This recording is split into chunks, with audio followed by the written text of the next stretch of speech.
Hi friends. In our time together today, we're continuing our previous conversation about breath pressure, but this conversation is targeted to intermediate and up players. So this is the time when I really need you because many of you are more experienced players than I.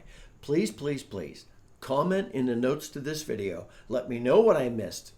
Let me know if something I said is important. Agree, disagree, highlight, something. I could use the help because we have a large community of folks learning to play the whistle together, and you, my friends, are helping. So you see, in the previous video, that's I feel like the TV shows, the old TV shows, in the previous episode, we now call that recaps in the television world, I guess.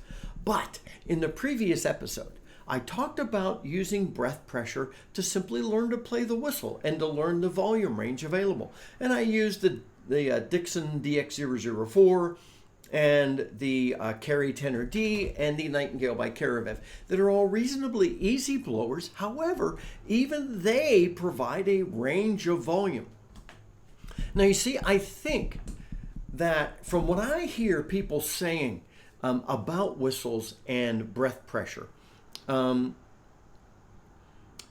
don't think it goes far enough. You see, we often talk about breath pressure as the way you learn to play those second octave notes. This is the Jonathan Swain.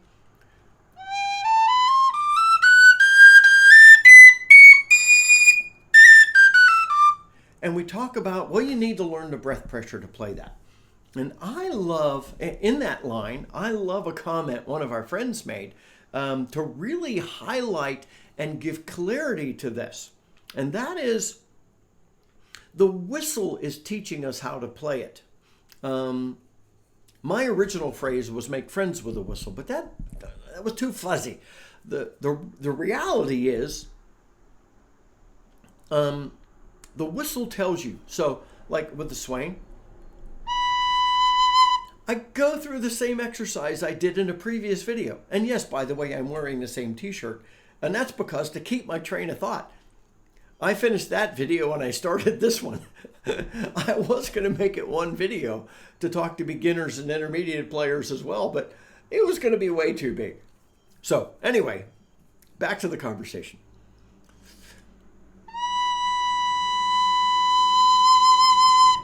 So again, I do find that there's a certain measure of focusing of my breath.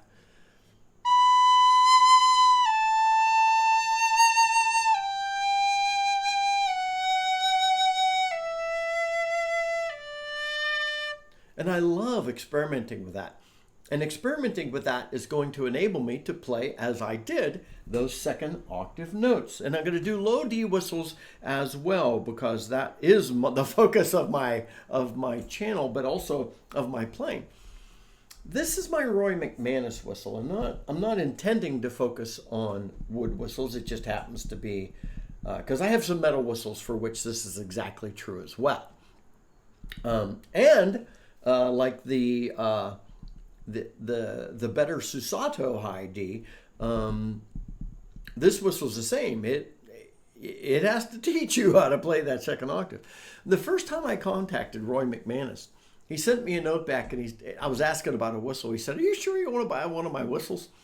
They're not easy to play. They require a lot of breath pressure."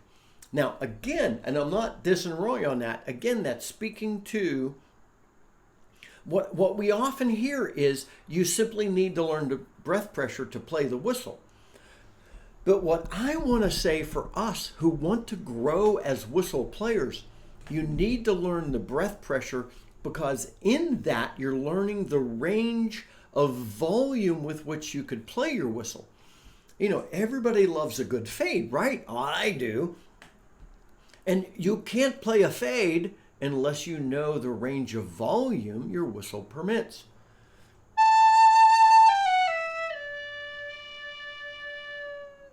You got to be able to fade out and let that note die, but the note has to be sustainable.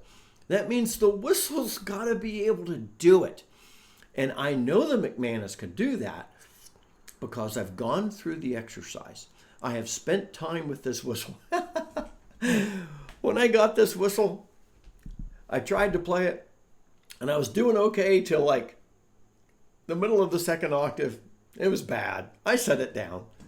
A couple of days later, I'm trying to follow the right protocol for playing a wood whistle. A couple of days later, I came back, did that again. Did it again a couple of days later. It took me a few weeks to go, hey, I can play the second octave now. Put in the work. But for me, it's not just about learning to play that second octave. For me, it's about how expressive can my whistle play? How expressively can I play the whistle? And if I don't know the accepted range of volume that this whistle will permit, then I can't do that. Sometimes you'll see me playing, and I might get into like a second octave note, and I'll sit on that and smile. Maybe you just see a little grin turn up. That's because I'm listening and loving the note.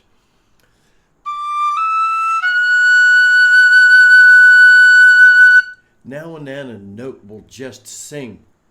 And I'm glad I have my hearing protection in. One more high D. This is the Thornton. I'm just making sure. And yes, like I said, I've got metal whistles that have these same features. But the range of volume here, it starts breaking. I need to learn it. If I want to play expressively, I have to know what my whistle is able to do.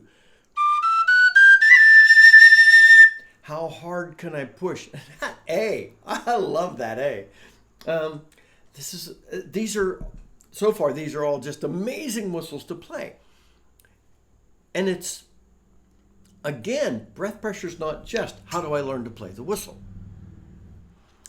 So now let me move to low Ds. We say on a low D, this is my Howard. Love my Howard, my first low D whistle. My first whistle, period.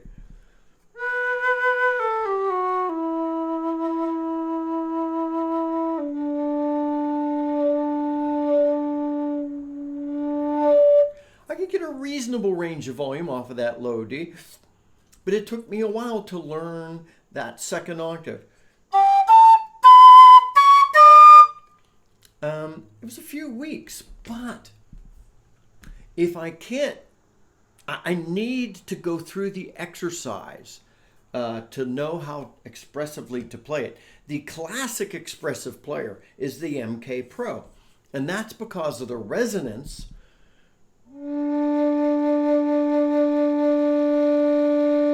Just like that. That's why we call that the bell note. It sings out. But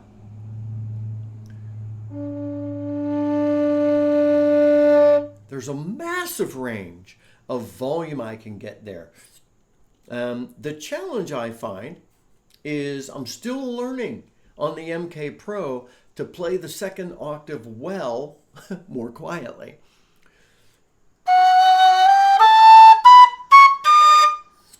For me, I'm trying to learn that focus of air that is more focused and less volume of air, so that I'm not playing the second volume as loud.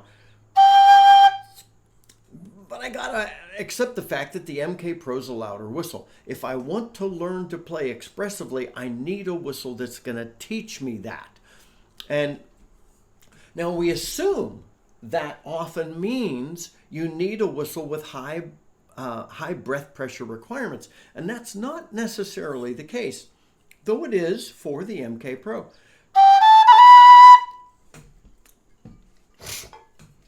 This is the Carbony wide bore close finger spacing. The low D. Amazing range, and it starts getting that little fuzziness to it. Growling it before it breaks. That's kind of fun.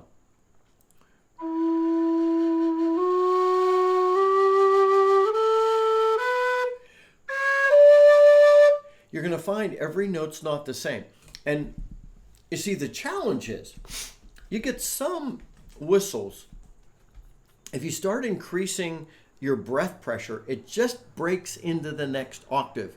And when that happens, that means you've got no expressive range in that note. So you need to learn the range of volume that enables you to then lean in expressively to the different notes. Up and down your whistle, because it's going to be different with each note. And you don't have to memorize that. It's a habit thing. You're going to get it. Now, the carbony does require me to increase my breath pressure some in that second octave. But I can really focus and increase my breath pressure without this thing cracking. What that also says to me is the playing up into the third octave is going to be a bear on this puppy, but I will learn it. One more whistle. This is the Burke Viper Brass Low D. You see, not so much is dependent upon the whistle manufacturer. Like the carbony is not a hard blower, and yet I could play expressively. The MK Pro is more of a hard blower, but I could play expressively. The tones are a little different. The volume's a little different. What do you want? The Howard, moderate breath pressure required, but I could play it expressively. With the Burke, it's a fascinating example because it plays more easily. I'm just going to start on the second octave A. However, it does have a slight bit more breath requirements as I'm playing a phrase. And that's not this conversation. I'm trying to stay out of other conversations. But with the Burke, I still have this amazing range of expressiveness with which I could play. And yes, I am somewhat equating that volume change variability that you should be able to get out of a whistle with expressiveness, because that volume variability is a function of expressiveness. It's not the sum total of expressiveness. But on the Burke, the bell note's fun. So gently I could play it. It gets really fat before it breaks, so you could great volume, but notice the tone distinctions between it. That's the other thing to add in here.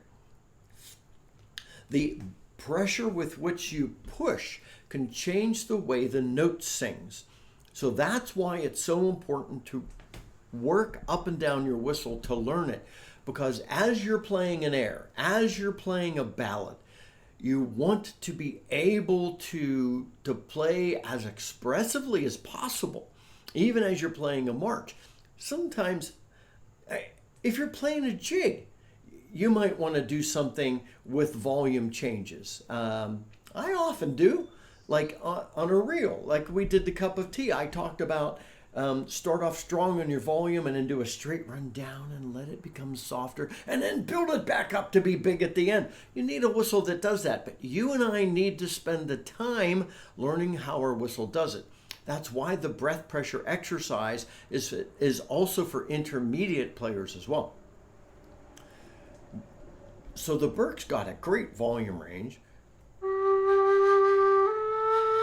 but it's not always the same with each note. And that's a whistle foible. It's just how it goes.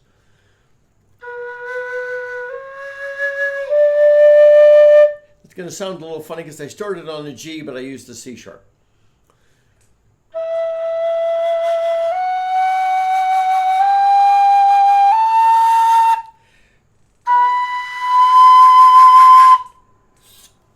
Just wide range. And I'm not saying out of any of these whistles I've used for today's demonstration, I'm not saying I love one more than the other.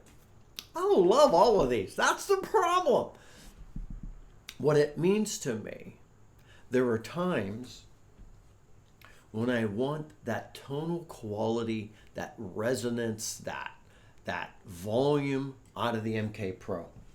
There are times when I want the mellowness and the responsiveness of the Carvany.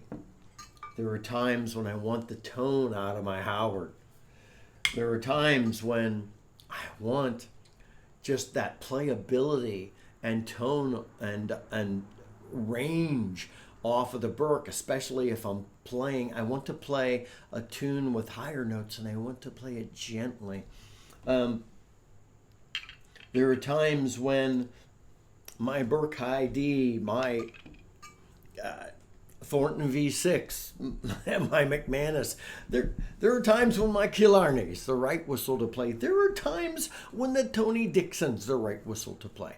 But we need to learn that range with them. If we want to step into expressiveness, my friends, we do so by learning breath pressure and to take full advantage of that. So go through the exercise with each of your whistles and learn to be expressive with the volume and the pressure and finding some of those sweet spots. Find that sweet spot where the note just sings out and everything around it starts to resonate. And we only find that by going through the exercise. My friends, those of you that are more experienced players, please chime in. What have I missed? What would you like to highlight? What's your favorite thing about that variability of volume and breath pressure? And if you're brand new and checking us out because of the conversation, please join our community. It is so good. Folks learning to play the whistle together. Until next time, my friends, this is Scott Shade. Happy whistling, and go play expressively.